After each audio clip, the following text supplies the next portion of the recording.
Hello friends, ये जैसा कि मैंने कल फर्सी सलवार की आपको कटिंग बताई, तो आज मैं आपको इसकी स्टिचिंग बताने वाली हूँ। तो इसकी स्टिचिंग करने के लिए सबसे पहले हमें इसकी मोहरी तैयार करनी है। तो इसकी मोहरी बनाने के लिए इसकी मोहरी हमने ली है 10.5 इंच की।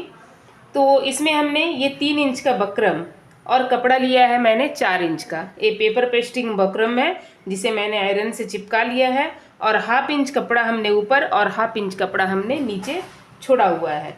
तो इस सबसे पहले हमें इसकी मोहरी तैयार करनी है।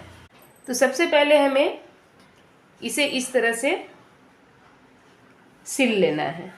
एक तरफ से हम इसे इस तरह से कपड़े को मोड़कर इसे सिल लेते हैं। तो इस तरह से मोहरी को हमने मोड़कर तैयार कर लिया है। अब हमें क्या करना है, ये जो हमारी नीचे की मोहरी वाली साइड है इसे सीधी तरफ से लेना है, और सीधी तरफ से लेने के बाद हमें यहाँ इस तरह से बकरम के नीचे नीचे सिलाई करके इसे पीछे तरफ में हमें पलट देना है।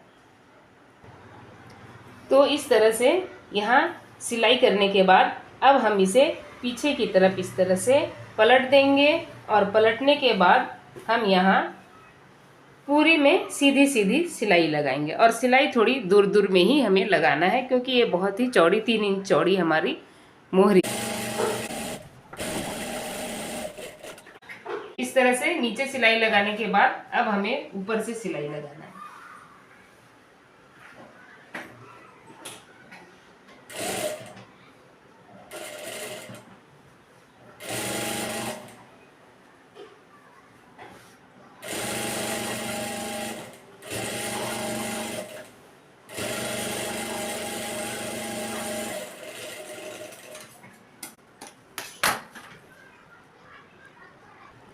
तो इस तरह से दोनों पैरों की मोहरी को तैयार कर लेने के बाद अब हम इसका बेल्ट तैयार करेंगे।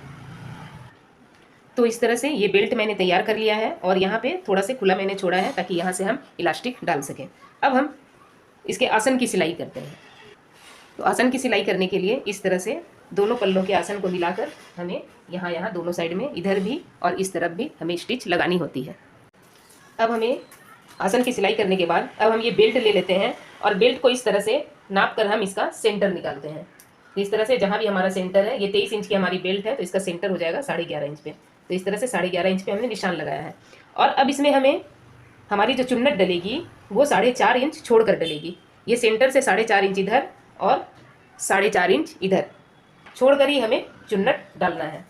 तो चुन्नट हम किस तरह से डालेंगे, तो आइए देखते हैं कि हमें किस तरह से चुन्नट डालना है। तो चुन्नट डालने के लिए ये सबसे पहले तो ये हमारी जो लंबाई वाला भाग है इसे हम यहाँ इसका सेंटर बना लेते हैं, कट बना करके यहाँ कट डाल करके इसे सेंटर बना लेते हैं। और वो साइड का सेंटर हो गया, और ये बीच का सेंटर हमारा ये है जहाँ से हमारी आसन जुड़ी हुई है।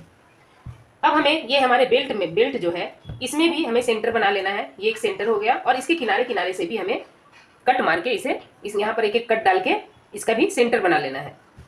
अब हमें चुन्नट जो डालना है, तो यहाँ से ये 4.5 इंच है और यहाँ से ये 4.5 इंच है, इसे छोड़कर ही हमें चुन्नट डालना है। तो सबसे पहले हमें क्या करना है, सबसे पहले बेल्ट में अभी हम चुन्नट नहीं लगाते हैं, सबसे पहले हम इसमें चुन्नट बना लेते हैं। तो इसमें चुन्नट बनाने के लिए हमें क्या करना होगा, तो ये जो हमारा किनारे है या किनारे हमने कट मारा हुआ है, यहाँ से हमें इस तरह से हम चौक से निशान लगा देते हैं 3 इंच पे। और यहाँ से हमें, और ये जो हमारा यहाँ कट बनाया हुआ है हमने, इस कट को इस तरह से पकड़ के उठाकर, और जहाँ हमने 3 इंच का निशान लगाया है वहां से इस तरह से एक चुन्नट हमें, बड़ी वाली चुन्नट हमें इस तरह से डालनी है, इस तरह से।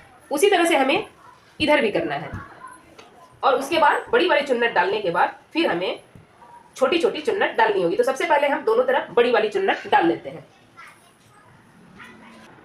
तो इस तरह से दोनों साइड हमने बड़ी वाली चुन्नट डाल करके इसे पिनअप कर दिया है। और चुन्नट का जो डायरेक्शन होगा, इस तरफ वाली चुन्नट का डायरेक्शन इस तरफ होगा, और इस तरफ वाला जो चुन्नट होगा उसका डायरेक्शन इस तरफ होगा।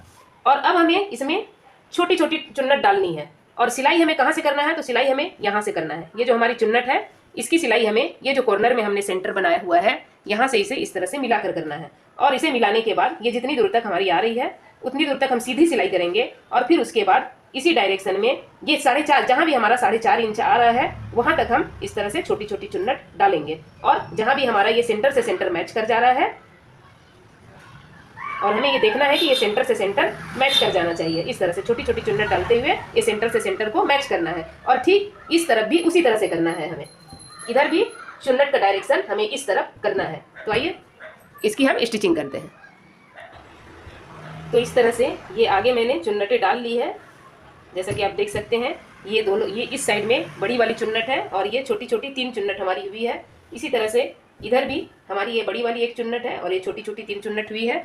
और इधर से फिर हमें ये पीछे का भी हमें बीच सेंटर ले लेना है। और इस तरह से ये जो हमारा आसन है, ये आसन और ये बीच सेंटर दोनों का सिलाई दोनों मैच होना चाहिए। और फिर हमें इस तरह से यहाँ से सिलते हुए आना है, और इस आसन और सिलाई को मैच करने के बाद हमारा जो भी एक्स्ट्रा कपड़ा बचता है उसे हम इस तरह से यहाँ एक चौड़ी वाली प्लेट डाल देंगे। इस तरह से एक तरफ से और इधर दूसरी तरफ से भी जो भी हमारा कपड़ा बचेगा इस तरह से चौड़ी चौड़ी, एक इस तरफ से एक इस तरफ से। इसका डायरेक्शन इधर होगा, इसका डायरेक्शन इधर होगा। हमें 2 प्लेटें लगाकर इसकी सिलाई कर देनी है।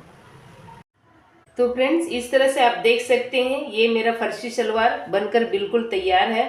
ये कमर में मैंने इलास्टिक लगा दी है, और ये पीछे की तरफ ये देखिए, ये जो भी कपड़ा हमारा बचा था उसकी हमने प्लिट्स डाल दी, जो कि थोड़ी बड़ी बड़ी प्लिट्स भी है। और ये हमारा ये आगे का लुक है। देखिए, इधर से 4.5 इंच और इधर से 4.5 इंच छोड़कर ये मैंने प्लिट्स डाली हुई है, जो कि साइड वाला प्लिट्स जो हमारा होता है वो 3 इंच का प्लिट्स होता है। यानी कि मतलब कि 3 इंच और 3 इंच, ये लगभग 6 इंच कपड़ा एक प्लेट्स में 6 इंच कपड़ा जाता है। तो और उसके बगल बगल में ये छोटी छोटी प्लेट्स मैंने डाली हुई है। तो इस तरह से ये मेरा फर्शी सलवार बनकर, और इसकी ये मोहरी आप देख सकते हो, ये 3 इंच की हमने मोहरी बनाई हुई है। तो इस तरह से ये मेरा फर्शी सलवार बनकर तैयार है। ये है इसका फाइनल लुक।